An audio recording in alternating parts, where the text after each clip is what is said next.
मुख्यमंत्री देवेंद्र फडणवीसांच्या भेटीनंतर विनाअनुदानित शिक्षकांच्या मागण्या मान्य, शिक्षकांचा पगार 18 तारखेला होणार। आझाद मैदानातील आंदोलनस्थळी मंत्री गिरीश महाजन यांची घोषणा। विधानसभेत तुकडेबंदी कायदा रद्द करण्याची घोषणा। 1 गुंठ्यात शेतजमीन खरेदी विक्री करता येणार। महसूल मंत्री चंद्रशेखर बावनकुळेंचा ऐतिहासिक निर्णय, लवकरच समिती गठीत करणार। गिरणी कामगारांच्या घरासाठी संयुक्त लढा समितीची आझाद मैदानात सभा। तुम्हाला न्याय मिळवून दिल्याशिवाय राहणार नाही, वचन देतो, उद्धव ठाकरेंचं गिरणी कामगारांना आश्वासन। देशातील प्रमुख कामगार संघटनांकडून भारत बंदची हाक। केंद्र सरकारच्या खासगीकरण आणि कामगार कायद्यांचा विरोध। पाटण्यातील आंदोलनात राहुल गांधीही सहभागी।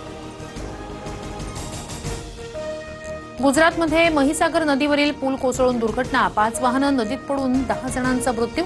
वडोदरा आनंदला जोडणारा रस्ता बंद। राजस्थानमध्ये भारतीय हवाई दलाच्या लढाऊ विमानाचा भीषण अपघात। जगवार लढाऊ विमान कोसळल्याची माहिती। दुर्घटनेत पायलटसह एकाचा मृत्यू।